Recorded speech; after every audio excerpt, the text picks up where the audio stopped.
Lorsqu'Édouard acquiert le château de Vaux en 2015, ça fait plus de 80 ans qu'il est à l'abandon. Le temps et les intempéries ont laissé d'énormes traces. Édouard se donne alors la mission de sauver ce patrimoine extraordinaire. Là, c'est pas forcément immédiat, on est dans quelle pièce exactement ? Là, c'est la salle principale du château. C'était un salon de réception pour les invités.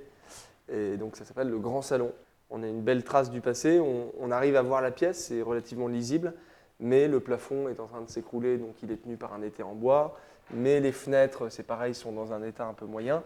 La seule trace qui reste dans la pièce, finalement, c'est le parquet, qui est en très bon état. Et donc là, toi, ton objectif dans cette pièce, ce serait de faire quoi et dans combien de temps ? Comment on s'organise ? Alors là, la priorité, ça va être déjà de refaire tout ce qui est structure, le toit du château, pour descendre en fait jusqu'au rez-de-chaussée où on se trouve. Et après, dans un dernier temps, du coup, la décoration et la disposition intérieure. Mais il y a beaucoup de travail avant ça, parce que vous voyez que les étais retiennent ce qui est le plus important pour la pièce, c'est-à-dire le plafond. Donc si on enlève ces étais, je pense qu'on prend le château sur la tête. On arrive à faire des travaux pour protéger un peu la coquille extérieure, mais l'intérieur, ça va demander des années, voire des décennies de travail. Mais alors toi, quand tu arrives ici, c'était il y a 4 ans, tu as 22 ans, ça te fait pas peur ? Bah si, mais si, ça m'a même affolé. Mes parents, en plus, qui sont venus au début quand j'ai décidé d'acheter, ils m'ont dit on va peut-être quand même aller voir le château que tu veux racheter.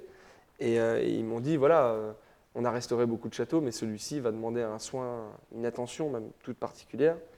Et ils m'ont dit fais bien attention, parce que là, tu t'engages sur des millions d'euros et sur des décennies de travail. Et maintenant, on est en train du coup de prendre des options pour la restauration et de voir quelle est la priorité surtout. T'as hâte ou tu... J'ai hâte. J'ai hâte parce que l'objectif d'un propriétaire privé, c'est d'entretenir son château ou d'y faire des travaux. Mais ma bataille, c'est d'arriver à montrer aux gens qu'avec le budget des visites, donc autrement dit avec ce qui paye, qu'on arrive à faire des travaux.